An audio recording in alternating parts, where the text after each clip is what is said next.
key here. We're gonna go back to the same thing we were talking about, okay? So let's say that we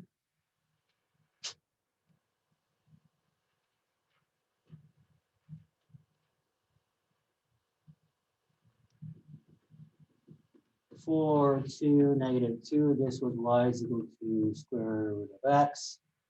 And the bottom part of this guy was y is equal to x minus 2.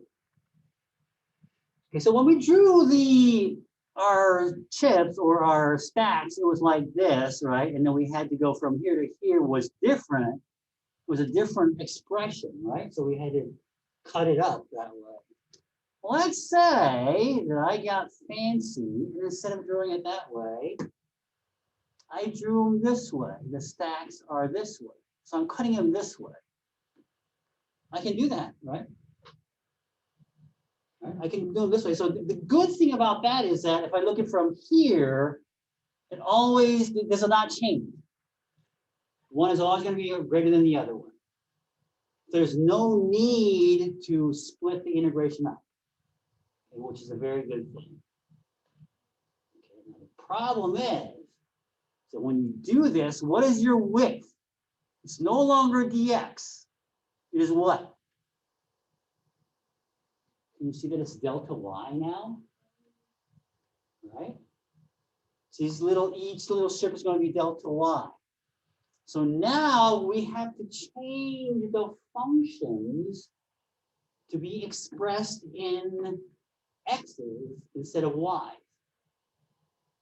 You see that? Because I can say this function here is the same as this is x equals y plus 2, right? If I solve for x, if I move the 2 over, this function here and this function here are the same function. I just expressed it in x's, right? This guy here now becomes x is equal to y squared. Can you see that? Can you see that I squared this and x is equal to y squared? So actually I created this guy back out again. But I'm not going to have to deal with it because from the y standpoint, you also see that this guy is dominant to this guy. Because now you're looking at it from this point, right? You no longer look at it from, there you go. You look at it this way, right? Okay, can you see that this guy is higher on top than this guy?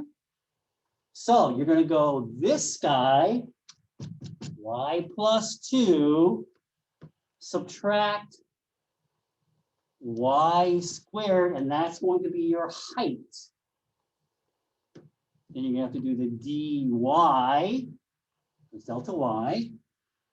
And then you go from y is where to where? Y is 0 up to this point, which is 2. When x equal to 4, y is equal to 2, correct? Right? So I'm going to go from 0 to 2 on the y-axis. I'm going from 0 to 2. So I'm instead of progressing from 0 to 4 on the x-axis, I'm going to progress from 0 to 2 on the y-axis. Completely. We're integrating on the y-axis. So how do you know which one is the best? Okay.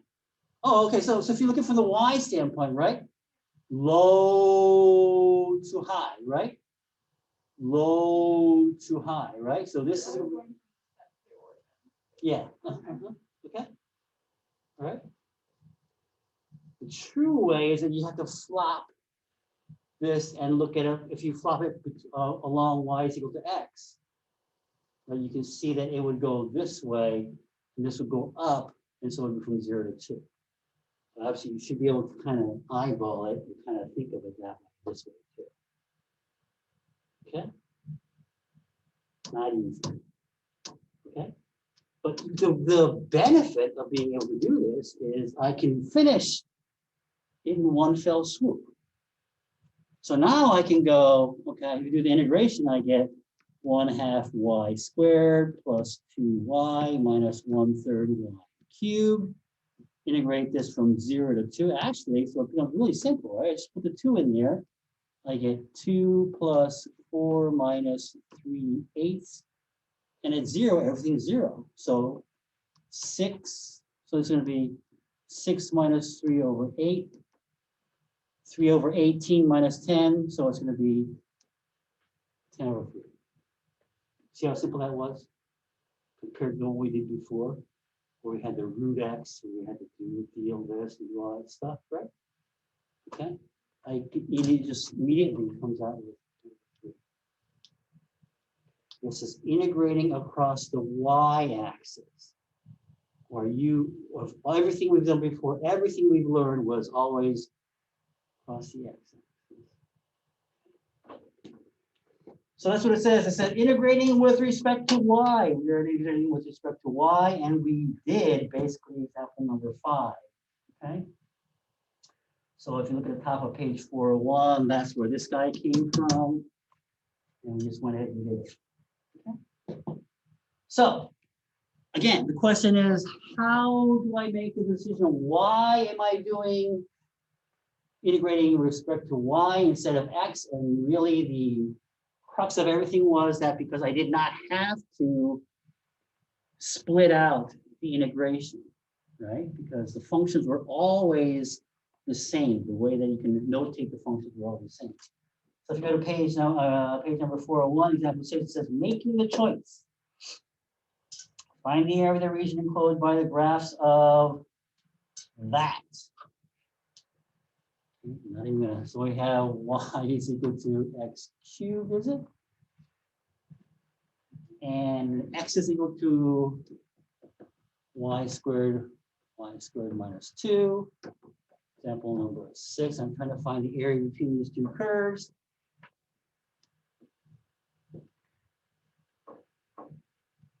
This guy is a parabola, but it's not a parabola that's going up or down, right? It's going to the side, correct?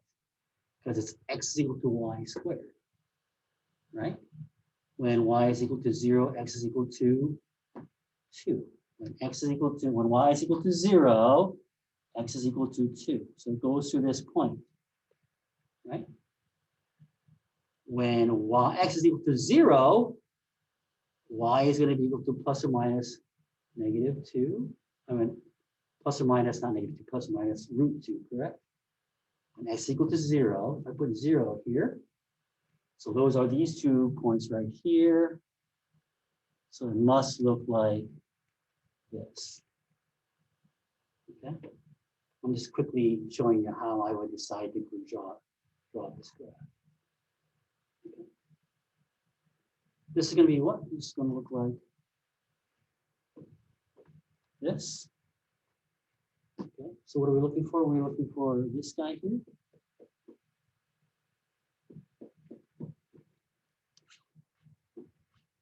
Do I want to integrate this in x's or y's? In y. If I integrate it through x's, does it change? This is going to be, I'm sorry, x cubed, right? From here, what?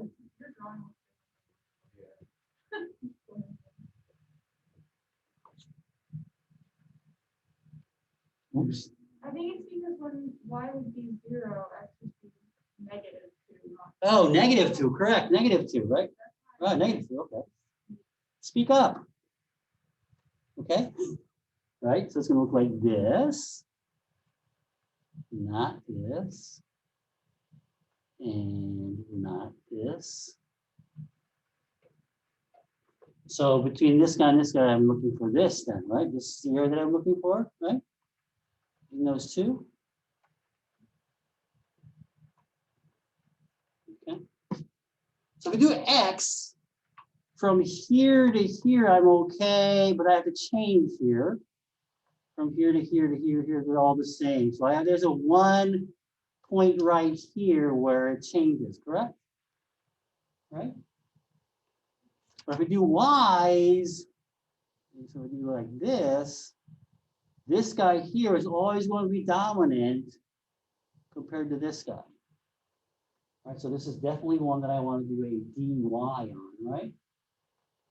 So it's going to be from, but I still need to find out where this and this is, correct?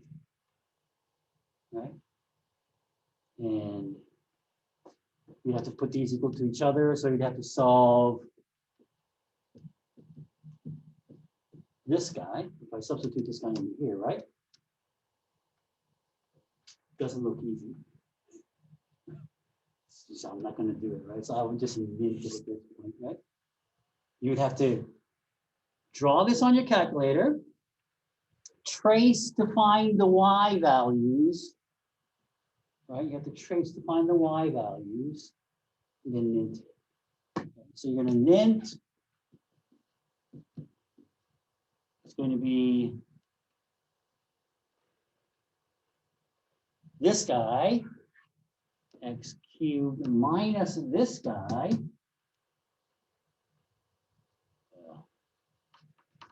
I have to solve it for x, right?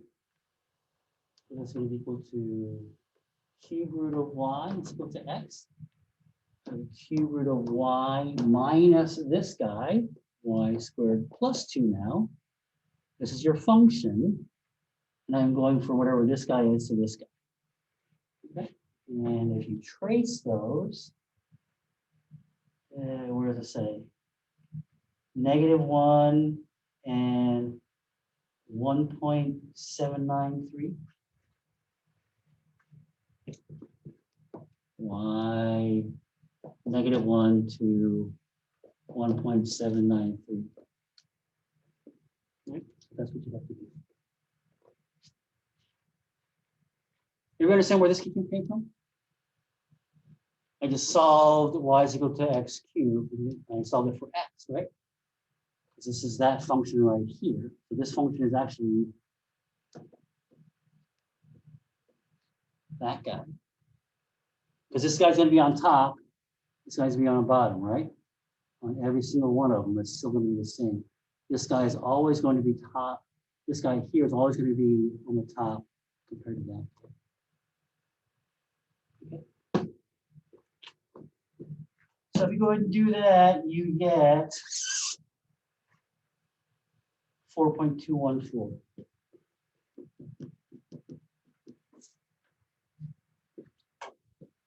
Okay. Again, not easy. This is not easy. Lastly, we're going to revisit the one we just did. We're going to use a trick that Christina easily pointed out. Pointed out before. So let's go and take a look at it. So we have example number 7. And we're going to do the same one we did before. 2 - 2 y is equal to root x. Okay. We're trying to find this. Okay. So we did it both ways. We did dx first. We did this guy, right? Where we had to change it out here, right? So we had to go 0 to 2, and then we went 2 to 4. We already did that part. That was not easy. But then we did the dy part and found that to be, although a little confusing, but once we did it, it was very simple. Okay. There's one more method to doing this. And that is, you're going to find this area. You're going to find this area. Now you just subtract this triangle out. That makes sense? So this area is going to be what? Root x, right? Just root x from 0 to, this was 4. 0 to 4 dx. That's going to give you this area. Then you have to subtract this guy, and this guy was 2. So you have 2 times 2 divided by 2. So that's it. Pretty simple too, correct? Simple because, why is it simple? Because You got lucky and you got a straight line here. Right? And you have a really nice isosceles 90-degree triangle. Okay. All right, so that's that. We're done.